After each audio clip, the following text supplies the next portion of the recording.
저는 경희대 미래문명원 교수로 정치학을 강의하고 있습니다. 특히 미국 대통령제, 미국의 가치와 정치 질서 변화가 주요 전공 분야입니다. 오늘 제가 드릴 얘기는 미국 패권에 관한 것입니다. 우리 대한민국의 동맹이자 세계 패권국인 미국의 변화는 우리의 미래와도 연관된 아주 실존적인 이슈입니다. 오늘날 대전환과 혼돈의 시대에 미국의 패권이 어떠한 특성으로 변화하는지 그것을 오늘 파헤쳐 보고자 합니다. 그래서 오늘 강연의 주제는 흔들리는 제국, 미국 패권의 변화입니다.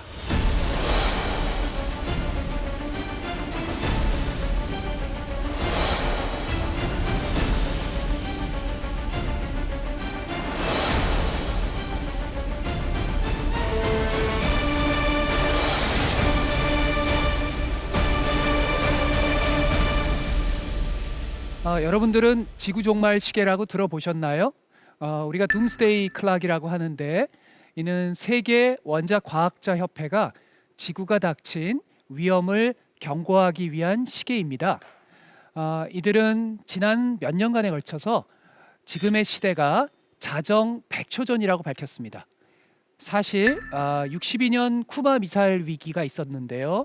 그 이후에 인류의 어떤 3차 대전 직전에 그런 무시무시한 어두운 그림자가 이렇게 실감내게 우리 주변에 다가온 적은 지금까지 없었습니다. 사실 핵전쟁의 위험이라는 건 물론이고요. 팬데믹, 그리고 러시아의 우크라이나 침공이 있었죠. 그리고 기후위기는 날로 악화되고 있습니다. 그리고 대만을 둘러싼 미중의 갈등도 계속되고 있죠. 그래서 오늘날 대위기는 역사적으로 이 모든 위기가 함께 복합적으로 발생한다는 점에서 전례 없습니다. 과거 근대 초기에 미국을 방문했던 프랑스의 토크빌이라는 사람이 있었습니다. 저는 그분의 말이 요즘 들어서 자꾸 기억이 납니다.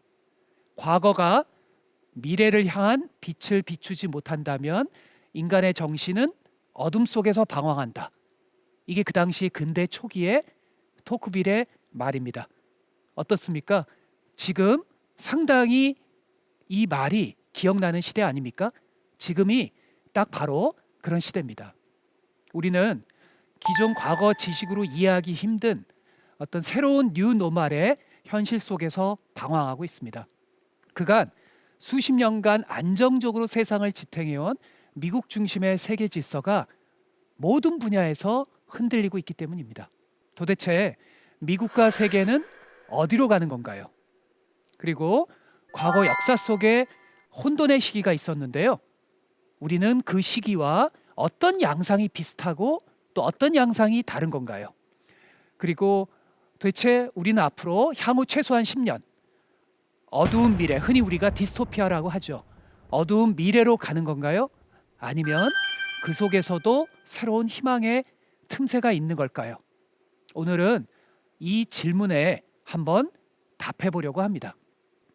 이 복잡한 현실을 명료하게 보려면 우리가 도구가 필요합니다. 왜 제가 이제 안경을 끼고 있잖아요. 안경은 세상을 더 명료하게 보려는 거잖아요. 저는 이거를 주전자에 한번 비유해 봅니다. 여러분들 우리가 아침에 일어나서 커피 물 끓이려고 주전자 물을 끓일 때가 있죠. 근데 뚜껑이 끓기 시작하면 어떻게 되죠? 달그닥달그닥 거리죠. 이거는 이제 내부의 에너지가 증가해서 주전자가 매우 불안전한 상태가 돼서 이 내부의 에너지를 낮추려고 강한 힘으로 뚜껑을 이렇게 들어 올리는 겁니다. 그러고 나면 어떻게 되죠?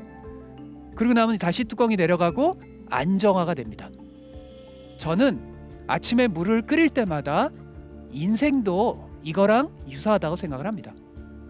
왜냐하면요, 저희 인생도 무질서에서 질서로, 질서에서 무질서로 이런 변화하는 사이클 같은 게 있습니다.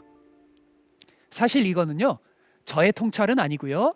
오래전에 마키아벨리라는 걸출한 전략가의 통찰력입니다. 저는 이거를 오늘날 변화하는 미국에 한번 적용해서 생각해 보곤 합니다. 미국이라는 세계 패권 국가의 변화도 우리 인생의 어떤 변화처럼 비슷하게 생각해 볼 수 있습니다. 안정기라는 거 한번 생각해 보십시오. 우리 인생에도 그렇지, 안정기라는 게 견고하게 뒷받침을 해주잖아요. 우리가 마치 학교에서 견고하게 이 제도가 뒷받침하듯이 미국이라는 변화하는 질서도 제도가 견고하게 뒷받침하고, 그리고 이 제도를 근저에 있는 규범, 가치, 이런 것도 상당히 비교적, 항상 똑같을 수는 없는데요, 비교적 일관성을 가집니다. 그리고 안정된 시기니까 당연히 다음에 무슨 일이 일어날지 예측이 가능하죠. 그리고 미래에 대해서 노력하면 된다라고 하는 아메리칸 드림과 같은 낙관이 존재하죠. 자, 혼돈기는 반대로 생각하시면 됩니다.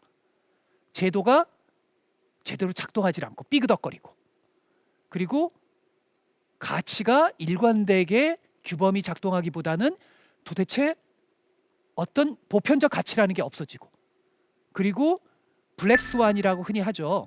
전례 없는 사건, 과거에 한 번도 보여지지 않았던 흑조가, 백조에 보통 이제 연못에서 백조만 보이는데 흑조가 나타나고, 블랙스완이라고 합니다. 그리고 과연 미래에 내 위치가 있겠어? 미래가 더 불안하게 가는 거 아니야? 이런 비관주의가 지배합니다.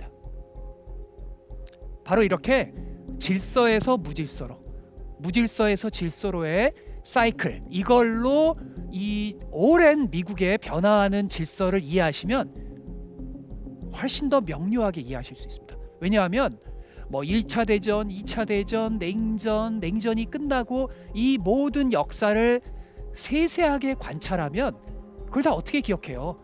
그리고 거기서 우리가 살아가는 교훈을 어떻게 얻어요? 그 특징을, 이 핵심적인 안경을 가지고 보면 명료하게 보이는 거죠. 오늘날 미국의 질서가 흔들리는 거에 대해서 많은 사람들이 동의합니다.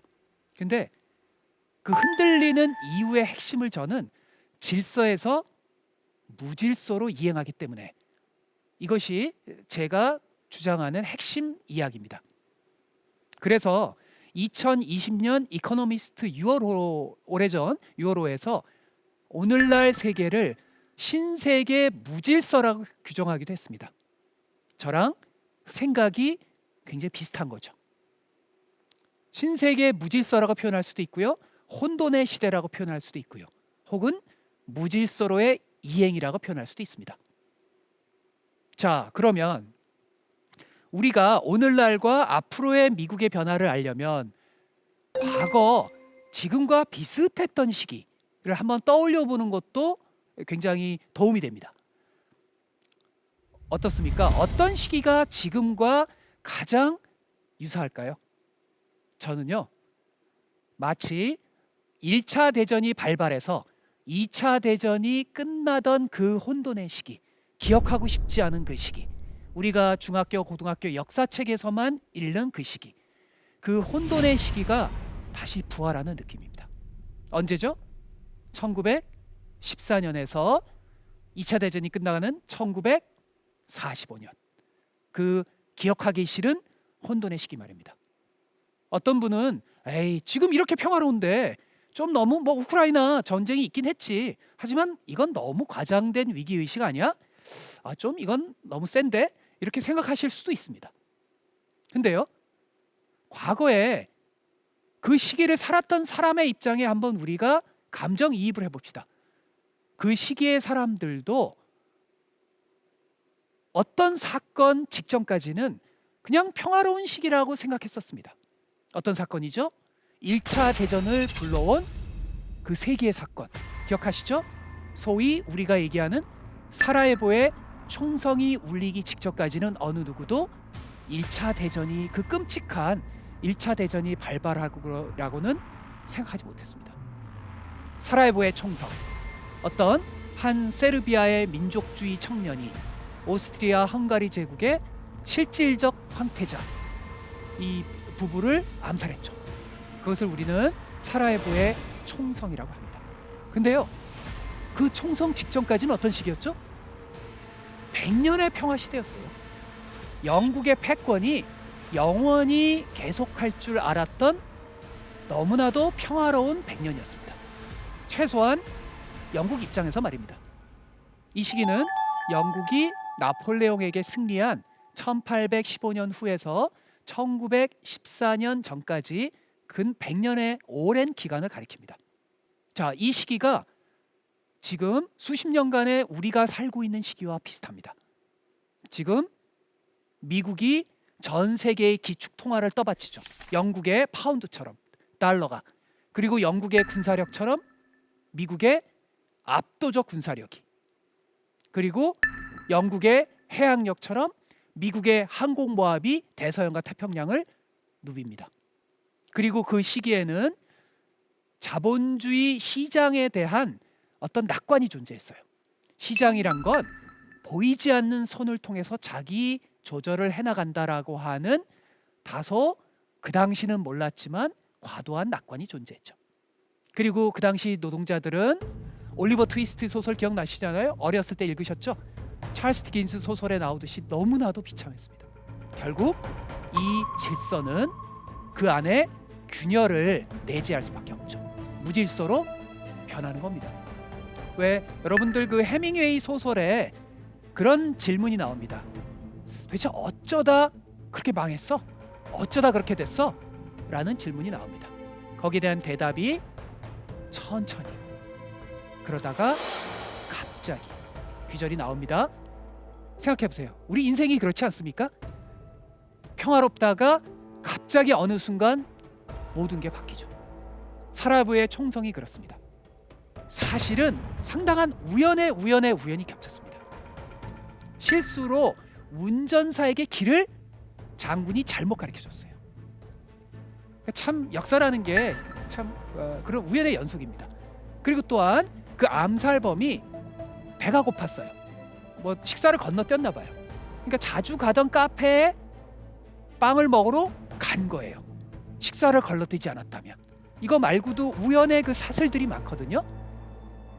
그런데요, 역사를 지나치게 우연으로 보는 사람들은 그 우연이라는 것과 결합된 필연, 구조적으로 이 불씨가 댕겼을 때 유증기가 가득 찬 곳과 유증기가 가득 차지 않은 곳은 다르죠. 그러니까 구조적으로 이미 기존 질서 붕괴의 조건은 차고 넘쳤습니다. 왜냐하면 보이지 않는 손, 자기 조절적 시장이라는 게 환상이죠. 시장은 누가 규제하지 않으면 투기 자본이 휩습니다. 그리고 식민지 경쟁이 격렬했던 거 기억하시죠? 그리고 각자 도생의 시대, 보호주의가 발생하고 수많은 갈등들이 발생합니다. 이 갈등들에 대한 이것을 해결하기 위한 다양한 나라가 저마다의 길을 당시 선택했죠. 어떤 나라는 무시무시한 파시즘의 길로, 무솔리니, 히틀러 기억나시죠? 어떤 나라는 사적 소유를 사회화하는 레닌의 사회주의 길로, 그리고 어떤 나라는 파시즘도 사회주의도 답이 아닌 것 같아서 국가의 역할은 강화하되 시장의 활력을 여전히 살리는 방향, 우리가 기억하는 뉴딜로. 그런데 이 세 가지의 길 중 어느 길이 승리했죠? 우리가 아는 뉴딜의 길, 미국의 길이 결국 승리합니다. 루즈벨트가 무솔리니에게, 히틀러에게, 레닌에게 승리한 셈이죠.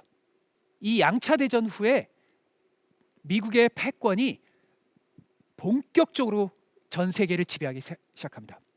이 미국이란 나라가 말입니다, 굉장히 흥미로운 나라예요. 만약 여러분이 신을 믿으신다면 어떤 그리스 로마 시대의 미국이었다면 신의 축복을 받은 나라라고 얘기했을지도 모릅니다.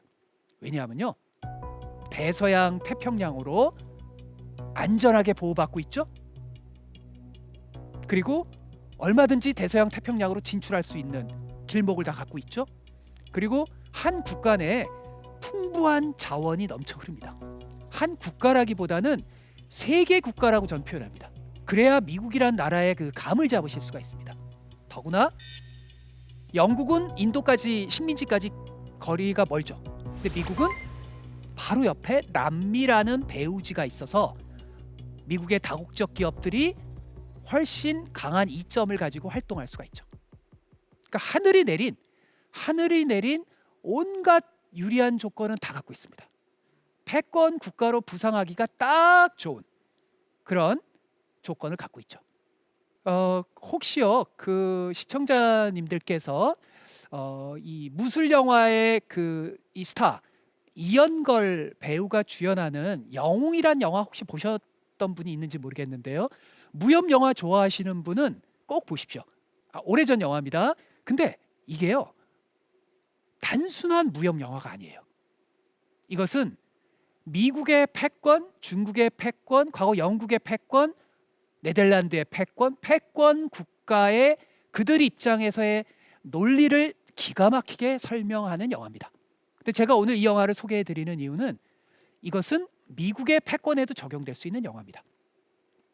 한마디로 강대국의 패권이라는 게 나쁜 게 아니야. 그거는 그 강대국에게도 이점이지만 전 세계 질서도 덕분에 안정될 수 있는 거 아니야? 라고 하는 논리를 갖고 있습니다. 왜 그 영화 줄거리 기억나시나요? 그 영화에서 패권을 가진 진나라, 그 진나라에게 온 가족을 잃어버린 그 분노에 찬 청년 아닙니까? 이연걸이 처음에는 그 자신의 가족들을 살해한 그 제국주의에 대해서 그 제국주의의 우두머리 암살을 하려고 하는 거죠. 테러리스트가 되려고 합니다. 그런데 말입니다. 이 영화에 반전이 있죠. 비록 자기 가족은 잃었지만 만약 이 암살로 인해서 그 패권의 황제가 사라지면 전 세계가 어떻게 되죠? 혼돈으로 가죠. 그러면 더 많은 가족들이 죽고 더 많은 사람들이 비극의 운명을 맞이하겠죠. 그래서 결국은 그 영화에서 이연걸은 암살을 포기합니다. 아주 정치학적으로도 흥미로운 영화입니다. 저희 미국 정치학에선 한때 유행했던 이론이 패권 안정론입니다. 영웅은 바로 이 패권 안정론의 영화입니다. 역설적이게도 말입니다. 냉전은 오랜 평화를, 모든 곳은 아니었지만 우리 한반도는 여전히 불안했지만 최소한 많은 어떤 질서를 가져온, 그리고 그 질서를 관리자에겐 축복이었습니다. 관리하는 나라 어디? 미국에게. 아이러니하게도 불안정했던 혼돈의 시대를 냉전이라는 무시무시하게 들리는 이 관리 체제는 잘 안정화시켰습니다. 그리고 여기서 또 하나 중요한 포인트, 이걸 흔히 잊어버립니다. 냉전을 미소 간의 경쟁으로 기억하시죠? 맞죠? 그런데요, 냉전이 효과적 관리 체제라고 하는 건 미국이라는 패권국의 입장에서 단지 소련을 갈등을 관리하는 것뿐 아니라 자체 동맹국들을 관리하는데 이거보다 더 효율적 기제는 없습니다. 왜냐하면요, 미국이란 나라는 기본적으로 제가 아까 뭐라 그랬죠? 한 국가 내에서 모든 게 충족돼요. 굳이 뭐 다른 나라의 지리에 관심을 가질 이유가 별로 없어요. 일반 국민 입장에서 고립주의 경향이 DNA 속에 뿌리 내린 나라입니다. 해외 원조 좋아하겠습니까? 해외 투자 좋아하겠습니다. 해외 원조하면 그럼 내 세금이 나가는 건데요, 알레르기 반응을 보이죠.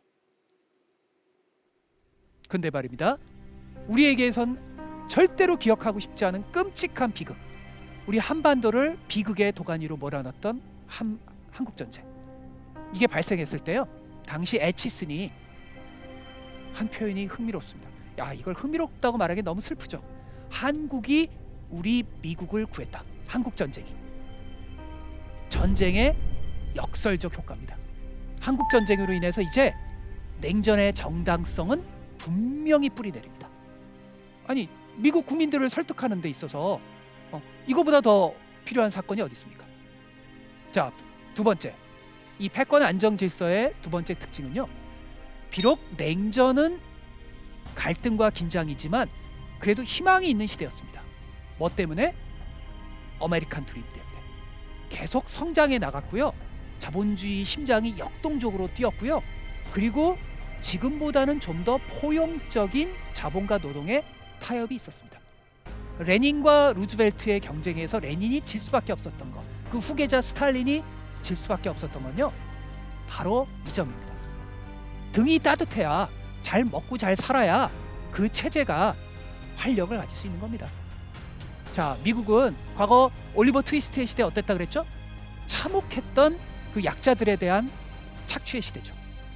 그런데 그렇게 계속했다가는 어떻게 돼요? 레닌에게 뺏기죠. 미국도 당시 사회주의의 열풍이 굉장했습니다. 따라서 노조를 체제 내화해야죠. 노조와 자본이 타협하는 뉴딜, 그리고 대량 생산과 대량 소비로 풍요의 시대, 희망의 시대, 나도 노력하면 될 것 같은 시대를 열어가죠. 제가 처음에 미국에 오래전에 유학을 가서 대형 슈퍼마켓에 갔을 때 그 압도적인 그 넓음과, 감자칩 하나 사려고 그러는데 웬 감자칩의 브랜드가 이렇게 많은지 뭘 선택해야 될지 제가 한참을 망설이다가 집에 사가지고 왔거든요. 저만 그런 게 아니라 소비에트의 지도자들도 미국 슈퍼마켓에 오면서 어떤 무의식이 드냐면, 그래, 우리 체제가 잘못됐어, 미국의 체제를 뭔가 흉내내야지, 이런 겁니다.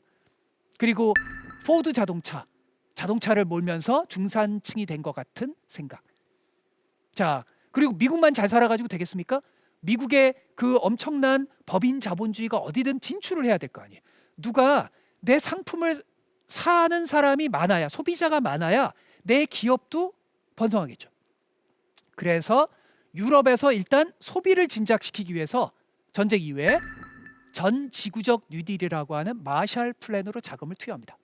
자, 이에 따라서 미국의 법인 자본주의, 그러니까 전 세계로 뻗어나가는 다국적 기업들이 다시 자본주의의 심장을 쿵쾅쿵쾅 역동적으로 뛰게 합니다. 그리고 이 소프트한 이 패권은 말입니다, 단지 경제적으로만 지배력을 행사하지 않아요. 스스로 이 체제에 같이 차를 타고 싶다라고 하는 마음, 뭐죠? 문화입니다. 문화적으로 세계를 지배할 수 있어야 되는 거죠. 그래서 그 당시 일부 어떤 반미 투쟁하던 사람들 중에도 자기도 모르게 나이키 신발 신고, 그리고 할리우드 영화 즐겨보고, 이런 시대였죠. 이 패권 안정 질서의 세 번째 특징은, 그래도 그 당시는 초당적인 제도가 어느 정도 살아 있었다는 겁니다.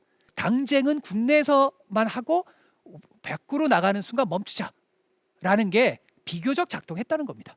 당시 공화당, 민주당 내 온고파들이 서로 타협도 하면서 초당적인 합의가 있었던 시대죠. 중도적 지대도 상당히 폭이 넓어서 그러니까 자기의 집토끼와 넓은 폭의 중도를 다 연합하면 어떻게 되죠? 선거에서 압도적인 다수당이 되고, 압도적인 다수당이 된다는 얘기는 뭐죠? 아젠다를, 대담한 아젠다를 할 수 있죠. 프랭클린 루즈벨트가 그런 거죠. 그리고 네 번째 특징은, 이 우리가 오늘날 아는 자유주의적 국제 질서를 전 세계의 보편적 질서로 안정화시킵니다. 우리가 지금 아는 기구들 말입니다. 다자주의 기구로 막 자본이 막 움직이는 것들을 규제하죠. 고삐를 채우죠. 자본의 불안정성을 안정화시키죠. 지금 우리가 아는 IMF가 그렇죠. 뭐 금융위기 생기면 어디가 들어가요? IMF가 들어가잖아요. 그리고 일정한 조건으로 자본주의의 방식을 더 다르게 규제하죠. 가트, 뭐 여러분 가트는 잊어버리셨죠. 지금은 WTO로 바뀐 세계무역기구. 이것이 심지어 권위주의 혹은 미국 자본주의와 다른 모델을 추구하는 러시아와 중국도 제발 WTO 가입하게 해줘, 우리도 WTO 체제에 들어갈게. 처음엔 안 돼, 너네 인권 그따위로. 그러다가 그래, 들어와서 우리 같이 한번 번영해보자. 바뀌죠. 자, 다섯 번째, 이 패권 안정질서, 이거 중요합니다. 왜냐하면 오늘날과 상당한 차이가 있는 비교가 가능한 겁니다. 뭐냐면 저스트 인 타임이라고 그 경영학에서 얘기하죠. 뭐 어려운 말인데 그냥 쉽게 얘기하면, 필요한 상품을 필요한 때 필요한 양만큼 생산하는 거죠. 지금까지는 그래서 뭐 먼 나라에, 중국에, 인도에, 한국에 싼 임금으로 했었죠. 안정된 세계 공급망이 있었죠. 제 친구 중에는 막 자동차 하나 사려고 몇 개월을, 6개월 이상 기다리는 친구들이 있더라고요. 그 시대가 아니었죠, 그 당시는. 그래서 미국과 중국이 어땠어요? 윈윈. 어떤 사람은 이래서 차이 메리카라고도 표현합니다. 차이나 아메리카 합쳐서 서로 상호 의존하는 시대. 건설적으로 협력하다 보면 중국도 정치적 자유가 언젠가 되겠지 뭐. 그렇게 확신했죠. 혹은 어떤 사람은 그렇게 믿고 싶었죠. 자, 지금까지의 모든 그 시대의 특징은 결국은 겉으로는 안 보이는데 우리 눈에는 안 보여요. 근데 우리가 평택에 가면 그리고 하와이에 가면 뭐가 보이죠? 미국 기지. 오키나와에 가면 뭐가 보이죠? 그때서야 비로소 보이는 게 있죠. 미국 기지. 지구 경찰로서 미국이 뒷받침을 해야 세계 WTO도 작동할 수가 있죠. 해양에서 유라시아 양쪽 극을 연결하고 지구에서 우주까지 연결하는 이 어마어마한 네트워크를 지배했기 때문에 배가 이 한국의 부산항에도 들어갈 수 있는 거고 인도 태평양을 향해 할 수 있는 거죠. 오늘날 미국 군사력은요, 다른 주요 강대국의 모든 군사비를 합친 것보다 많죠. 근데요, 우리 인생이 그렇듯이 모든 성공에는 다 부작용이 있고요, 대가가 따릅니다. 저는 이거를 분노의 부메랑이라고 부릅니다. 즉, 미국의 패권에, 미국 입장에서 패권은 좋은 거죠. 근데 미국이 아닌 나라들은, 미국과 반대되는 개념과 방식을 갖고 있는 나라는 이것을 상당히 불쾌하게 생각하죠. 분노하죠. 분노하다 보면은 그에 대한 반작용이 있죠. 그리고 패권에 취한 나라는 오만도 한복합니다. 그래서 러시아와의 충분한 협의도 없이 일방적으로 나토를 다 확대해요. 처음에는 나토를 이렇게 일방적으로 확대하지 않았어요. 그러다가 아니 뭐 이제 냉전 다 끝났는데 뭐, 그러다가 미국의 중동의 패권에 이라크가 반발하고 이란이 반발하고 그리고 나토의 확장에 러시아가 반발하죠. 이 패권을 유지하는 비용도 부메랑으로 계속 다가오죠. 미국에게 식민지가 있습니까? 영국에게 인도가 있지만 미국에겐 인도가 없습니다. 오직 자신의 기축 통화인 달러를 찍어내는 수밖에 없죠. 그리고 달러가 불안정해지면 우리 모두가, 달러가 기침하면 우린 독감에 걸립니다. 그리고 미국이 자본주의가 번영할 때 일본은 가만히 있습니까? 중국은 가만히 있나요? 대한민국은 가만히 있나요? 경쟁이 격화되면 자연스럽게 이윤율이 떨어지죠. 경쟁이 격화되니까. 혼자 잘 살던 시대에서. 그러면 이 과잉된 자본이 어디 갈 데가 없죠. 이윤율도 떨어지고 계속 금융을 통해서 소위 말하는 카지노 자본주의가 생깁니다. 돈이 돈을 먹는 금융자본주의라고 하죠. 2008년 경제 위기가 그런 겁니다. 이윤율이 떨어지고 그리고 이것을 계속 거품을 키워서 부동산, 거품으로 해결하려고 그러다가 그만 서프라임 모기지 사건. 그리고 오늘날까지 이 전 세계적인 퍼퓰리즘 현상. 소위 루저가 된 사람들, 잘 나가는 세계화로 잘 나가는 사람과 잘 못 나가는 사람의 간극이 커지니까 유증기가 전 세계에 퍼집니다. 불씨만 당기면 전 세계가 불길이 일어나죠. 퍼퓰리즘의 불길. 결국 이 불길은 트럼프라는 이 새로운 현상으로 발생하고, 그리고 중국은 이 기회에 미국을 패권을 교체하려고 합니다. 공세적 외교, 관세 및 보조금 산업 정책을 활용해서 공격적 패권을 추구하기 시작합니다. 그리고 우리가 잊어서는 안 되는 게요, 이 미국의 성장의 시대, 전 세계 성장의 시대는 동시에 자연을 착취했던 시기입니다. 즉 천천히 기위기가 천천히 그리고 서서히 가속도가 붙기 시작하는 겁니다. 자, 오늘날 체제 한번 얘기해 봅시다. 과거 사라예보의 총성이 그 우연을 만들어냈다면 오늘날 시기의 시작은 저는 2016년 트럼프의 당선을 기점으로 봅니다. 사라예보의 총성이 암살범이 배고파가지고 우연히 빵집에 들른 거라면, 우연히 오바마가 기자들이 모인 한 행사장에서 그 앞에 앉은 트럼프 당시 부동산 업자를 막 조롱했어요. 그냥 유머로 한 건데 오바마는. 그러면서 안 그래도 대선에 대선병이 걸린 트럼프가 대선 결심을 조금은 앞당기죠. 근데요, 이 우연은 필연과 결합되는 거라 그랬잖아요. 필연, 즉 곱빗 불린 자본주의. 오늘날 신자유주의라고 말하는 곱빗 불린 자본의 운동이 막 거품을 피우고 카지노 자본주의를 내고, 이런 것들이 바로 오늘날 시대를 만들어오죠. 2008년 경제 위기 기억나시나요? 그 전까지 뉴욕타임즈나 이런 언론들은요, 이 대마 불사, 이 바둑 용어죠. 큰 규모의 기업은 망하게 할 수가 없다라고 하는 대마 불사의 신화를 가진 한국을 막 비판적인 칼럼 쓰고 그랬습니다. 제가 생생히 기억나요. 근데요, 본인들이 그걸 한 거예요.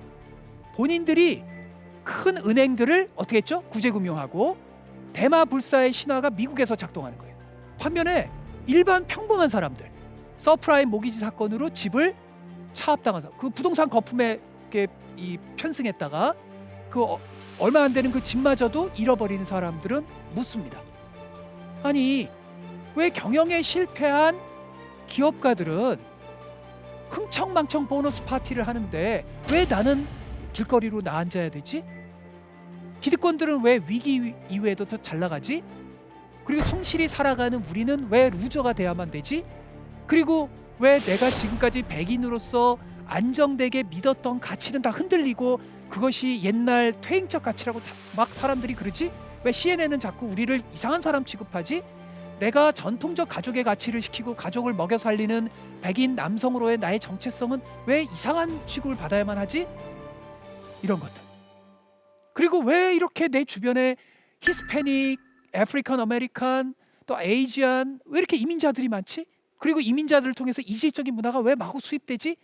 아, 이거는 다 뉴욕과 보스턴을 중심으로 한 기득권들, 이 소위 말한 딥 스테이트, 기득권들이 그 의회 깊숙이, 기업 깊숙이, 온 사방 깊숙이 뿌리를 내리고 있어서야 우리는 이 하수구를 청소할 우리의 반란군의 영웅이 필요해. 저기 반란군의 영웅이 있네? 누구? 트럼프. 기득권과 싸우는 우리 반란군의 영웅 트럼프를 지지해야 되겠다. 트럼프를 발견하게 됩니다. 트럼프는 이 혼돈의 시대에 불을 담긴 하나의 유증기의 불씨를 딱 한 에이전트입니다. 배트맨 영화 보면 조커의 유명한 대사가 있죠. 광기는 중력과가 같다. 그저 살짝 밀기만 하면 알아서 마구 움직이죠. 이미 유증기 속에 불씨를 담긴 트럼프 이후로 중력은 걷잡을 수 없이 밀어닥칩니다. 분노, 혐오, 인종주의, 반이민주의, 반여성주의, 이 분위기가 판도라의 상자를 열었을 때처럼 마구 퍼집니다. 저는 2016년이 이 혼돈의 시대의 서막이라고 규정합니다. 그리고 오늘날 우리가 살아가고 있는 이 혼돈의 시대는요, 아까 말씀드렸던 이 미국 중심의 안정의 질서의 시기와 이제 대조해서 우리 시청자분들이 생각하시면 됩니다. 다 반대입니다.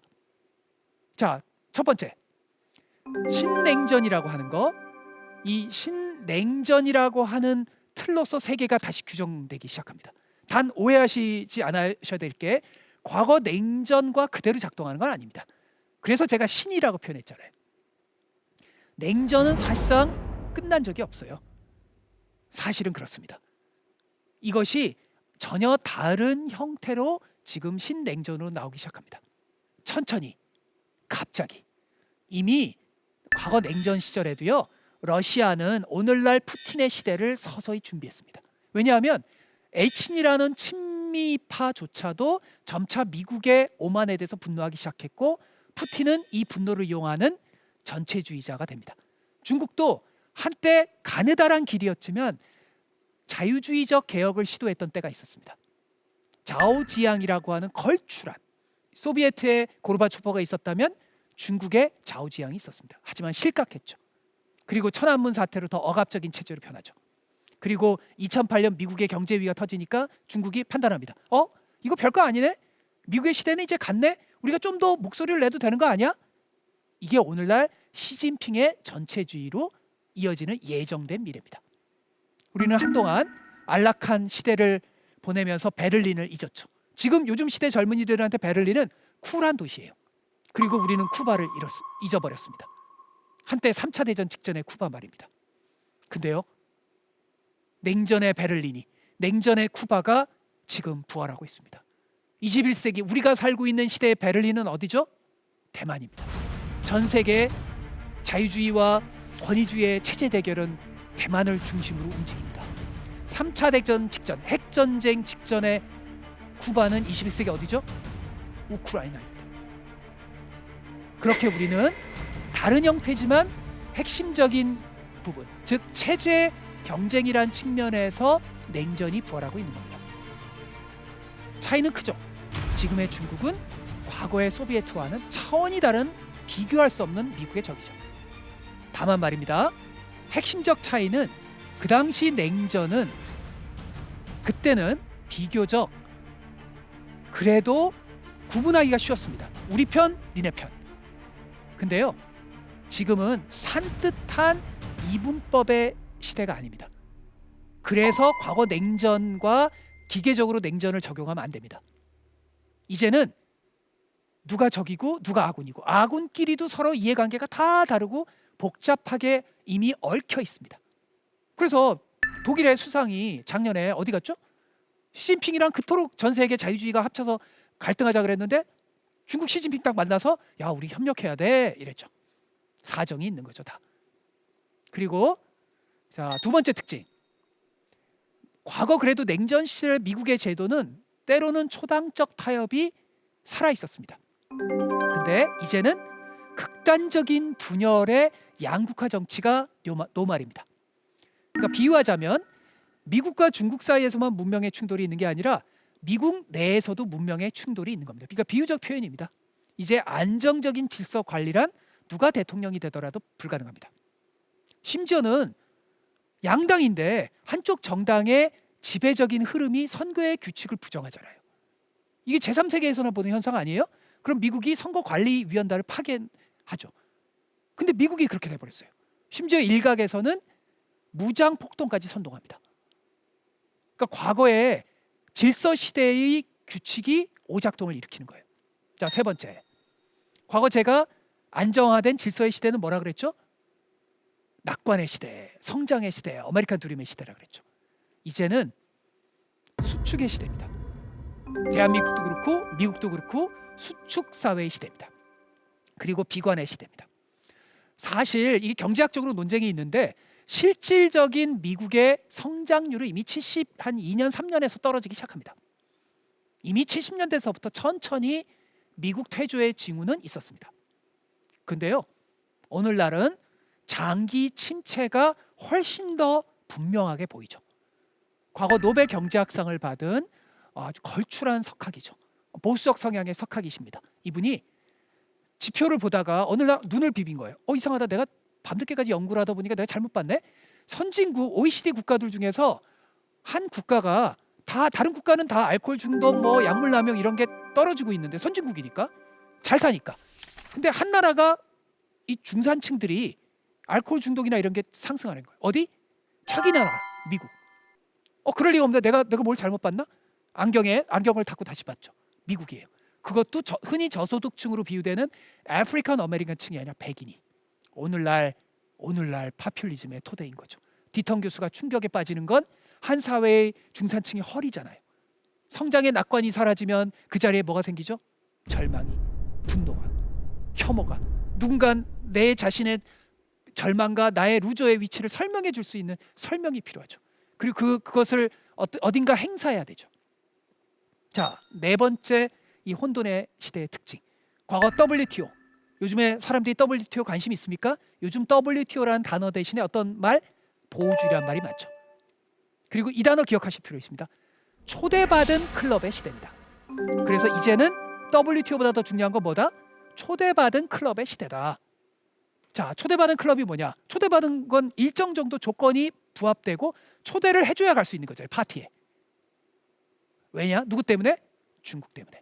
기존 다자주의 틀로 하다 보니까 WTO에 중국이 들어왔어요. 환영했어요. 두 팔 벌려 환영했어요. 근데 이거 뭐지?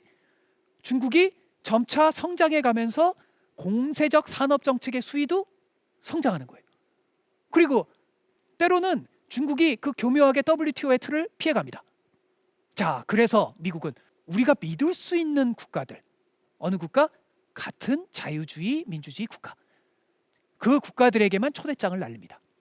이 두 세계가 이렇게 분리되는 거, 이거를 일각에서는 그래도 디커플링은 불가능해. 애플 봐. 좀 중국에서 갑자기 다 철수할 수 있어? 그런 얘기를 하죠.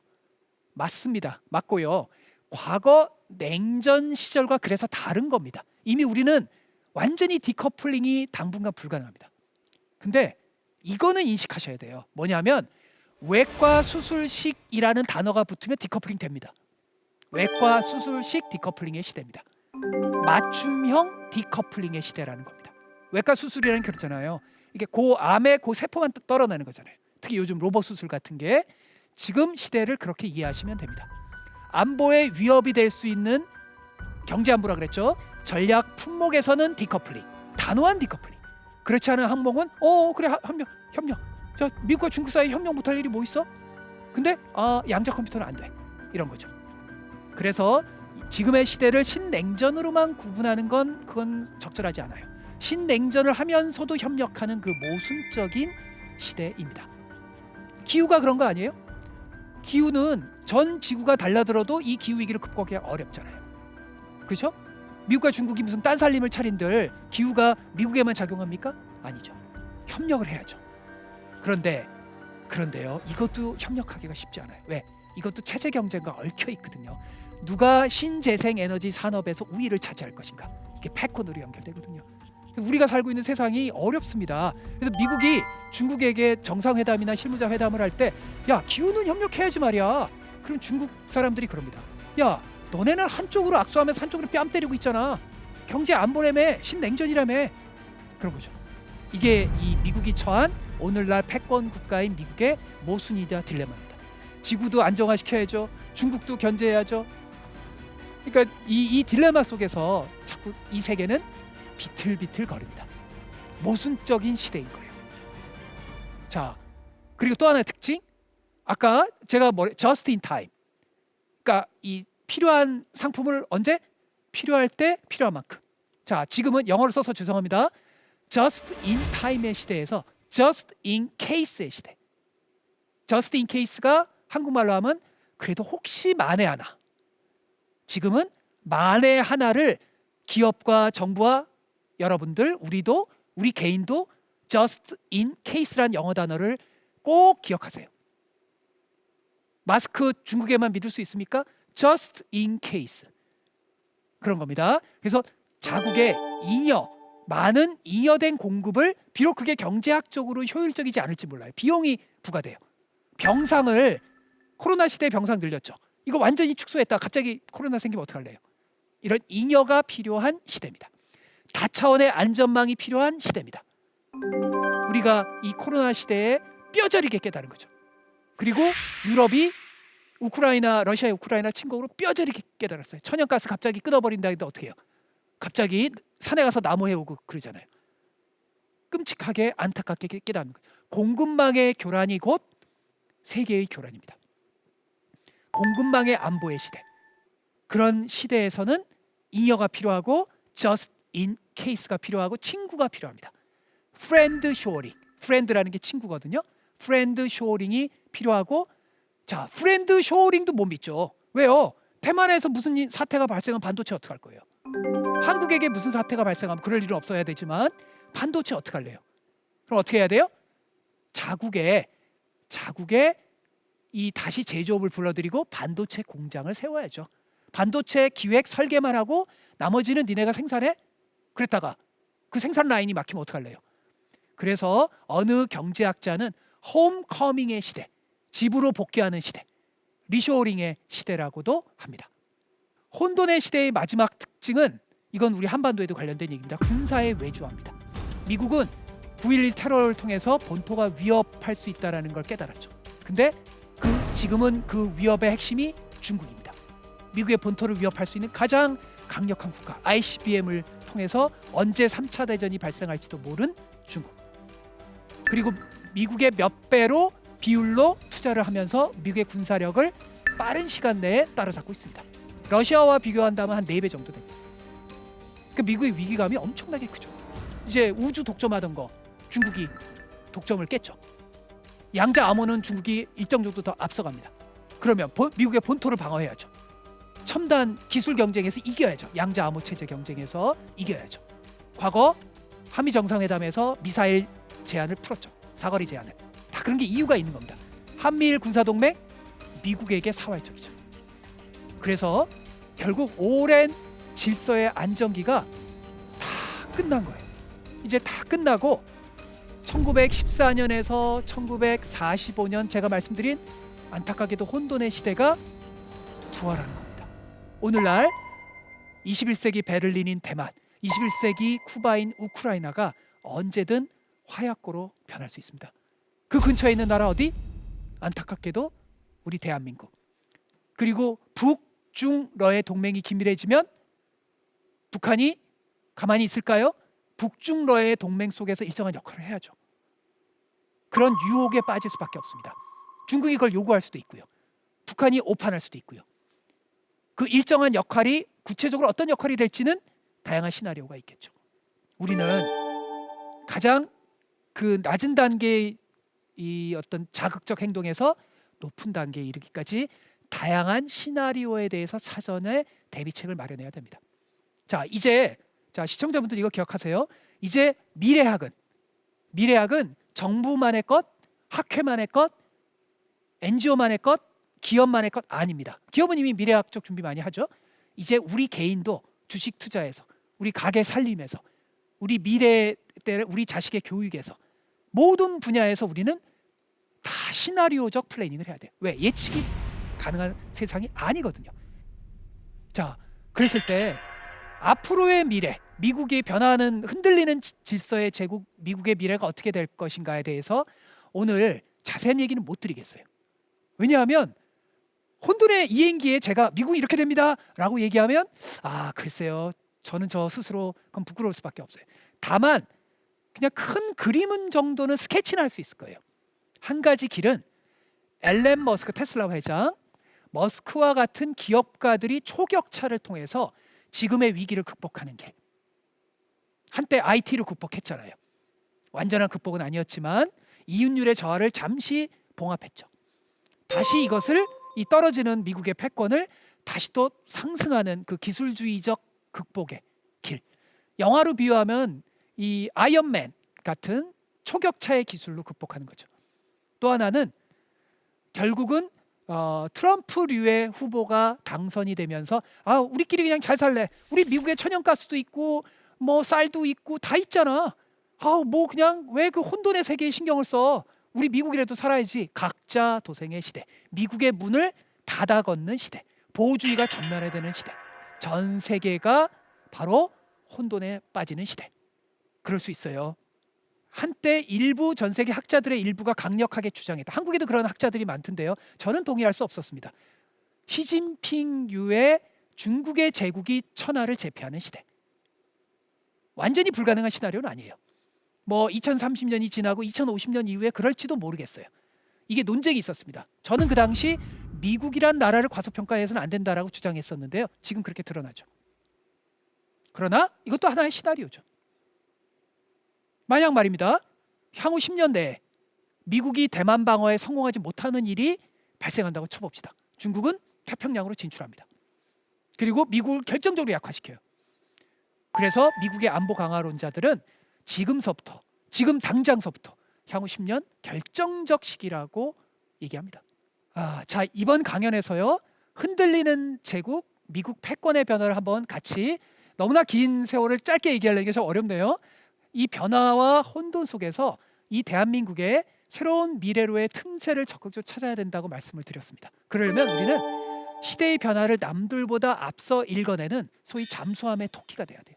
소설 25시의 작가 게르규, 세계적 작가죠. 2차 대전 참전했던 작가입니다. 그때 산소 측정기 용도로 위험을 미리 감지하기 위해서 잠수함에 토끼를 태운 걸 작품에서 인용한 적이 있어요. 그래서 우리는 시대 변화에 민감한 이들을 잠수함의 토끼라고 부릅니다. 우리는 말입니다. 시대의 다양한 변화 가능성에 대해서 면밀하게 준비하고 틈새를 발견해 나가야 합니다. 우리의 미래 예측은 반드시 틀립니다. 우리가 미래를 준비할 때 반드시 명심할 사항이 이겁니다.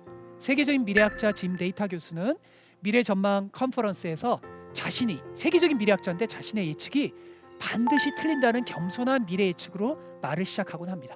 그때 제가 토론자로 참여했었는데 큰 깨달음을 얻었습니다. 이 변화와 혼돈의 시대에 가장 중요한 건 말입니다.